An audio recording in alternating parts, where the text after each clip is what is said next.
Meet the Candidate Series. The Arc of Pennsylvania hosted an interview of Justin Behrens, candidate for Center County's 82nd House District, by Rachel Hall, self-advocate and board member of the Arc of Center County.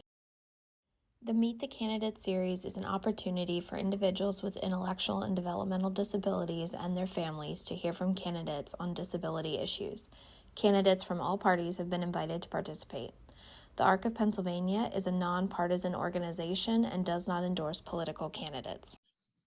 Good morning and welcome to Meet the Candidate that the Arc of Pennsylvania is hosting for candidates running for open House seats, House and Senate seats in Pennsylvania. And it's an opportunity for the Arc of Pennsylvania and our local chapters to connect with the candidates.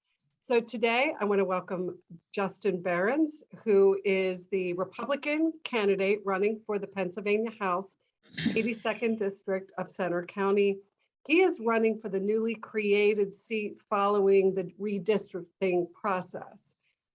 Justin's a veteran. He's worked in social services where he has built programs to educate and assist people with mental health concerns. Some of his key issues are education, investing in critical infrastructure, and the economy. So welcome, Justin. Thank you. So Justin, just a little background. The Arc of Pennsylvania is the statewide leading, we know that we're the leading advocacy organization for people with intellectual and developmental disabilities. We've been doing this for over 70 years, as well as some of our chapters. And that's what makes us so strong, is that we've got 30 amazing chapters across the state, all working on the same issues. Some of our chapters are truly just advocacy or chapters, and some of them are advocacy and they provide services like the Arc of Center County. With us today, Katie introduced Rebecca Cunningham, who is the Executive Director, CEO of the Arc of Center County. And joining us also today is Rachel Hall, and she is a self-advocate from the Arc of Center County. And I believe Becky's going to tell you a little bit more about Rachel. Happy to do that. So thank you for being with us today. And thank you to Rachel. Rachel is someone who's been a part of the ARC's advocacy team for a very long time.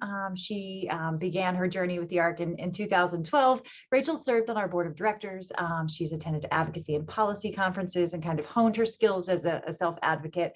And we're excited to welcome her today to be the asker of the questions. So without further ado, I will pass it to you, Rachel, for the first question. Okay. All right. How will you advocate for people with intellectual and developmental disabilities and their families who are on the waiting list for community services? So first of all, thank you everyone for being here. Rachel, that's a good question. And so as a social worker, I spent 25 years of my life fighting and advocating for those that are most vulnerable and those that are out there that don't have that voice that's spoken. And so we need to start looking here in the state of Pennsylvania in more of a continuum of care model where we start working together as agencies, working together as a team to accomplish a goal. I've seen the system broken, working through the red tape, working through the hoops that you jump through. And so I want to get down to Harrisburg to be that champion, to be that voice that can be down there to allow that to get the red tape away so that we can get the services into people that need them and actually have that continuum of care that they deserve and that's just for them. What investments to expand long-term services and supports in the community for people with intellectual and developmental disabilities will you advocate for? So when we talk about expanding, I think we need to make better access for individuals that need the services. And so what I mean by better access is that we need to make it so that it's a direct route and that they don't get that. And I hear a lot of my clients that come to me multiple times that say, hey, I'm trying to get this service and I get bounced around from here to here to here, and they get frustrated within the whole system. And so we also have to look at not just only the individual that's experiencing the issue, but we also have to look at the family sector that's taking care of them and supporting them. And we don't do a very good job in helping out the families. Respite care, when it comes down to giving them the services that they need to help move them in the right, better direction. So we need to start setting up good services that they can go to. I'm a big, huge proponent for taking care of the individuals in their home. I don't believe in pulling them out of their home. If we have good structure and good family services that are out there, we need to support the families that are there. The key part that is in there is we need to support the families. It's one thing to say, hey, we're going to make sure the families are there and we're going to make sure that we help them, but we need to really get down there and say, yeah, we're here to help you. We're here to help whatever services you need. But it goes back to that continuum of care. We need to get somewhere on board where we can work together as a team to accomplish one goal. It's going to take a community to make this happen. And I hope to champion that down in Harrisburg. Will you support the closure of Pennsylvania's 4 remaining state centers? So this question is kind of dear to my heart. Whitehaven Center, which is one of the 4 that's out there. I used to live right near there. And I will tell you that I've worked at the Whitehaven Center. I've seen the good work that's been done there. We need to support the workers that are down there. We don't need to neglect them. We need to support them, embrace them, and cherish the ones that are in there that are going through the program. What we have, we kind of neglect those that are in a vulnerable position because they don't seem to have that voice. And so I want to make sure I'm that voice. I will not close those 4 facilities. I would fight to keep them open. And not just keep them open, but expand the services that are there and make it better for the individuals and their families that are there. How will you work to address the shortage of district support professionals? So as a social worker, I know what it's like when it comes to trying to get staffing.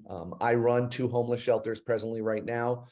And just to get staffing in the social service field is difficult. And so we need to do something down in Harrisburg to help those that are already in the field that are suffering.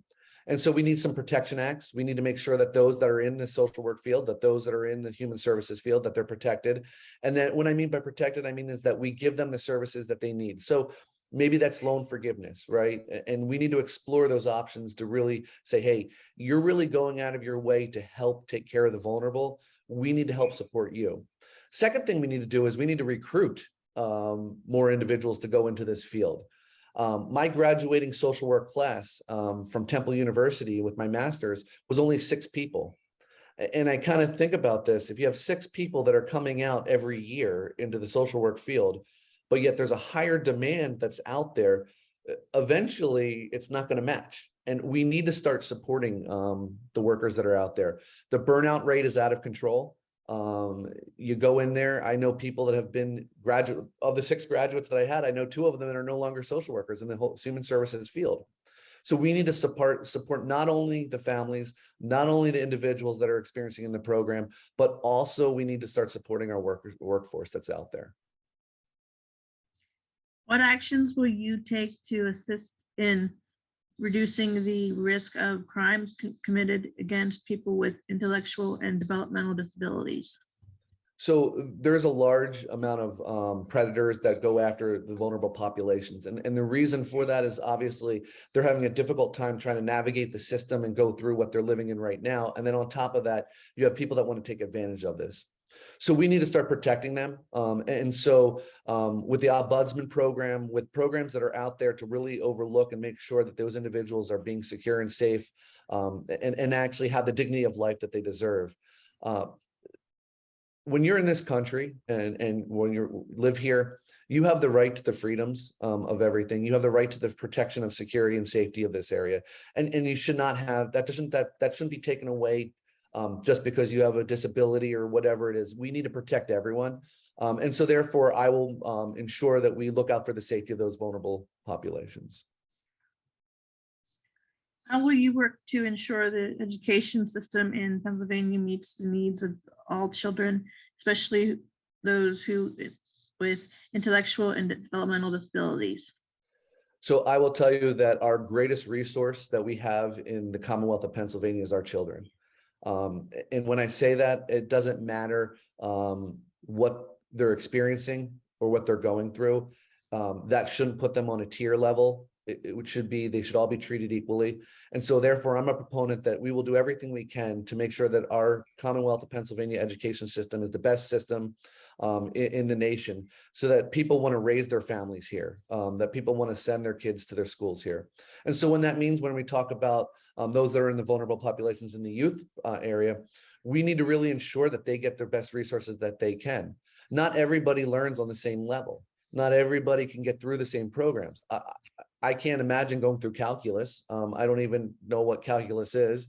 And so we need to make sure that we allow the opportunity, that we look and flourish what they're good for. So, you know, not everybody is going to go into school to become a rocket scientist, but everybody's going to come in to find their goal and what their niche in life is and give back to the community. And everyone can give back to the community. It doesn't matter. Everyone has their own capabilities, and we need to make sure our school system looks at that.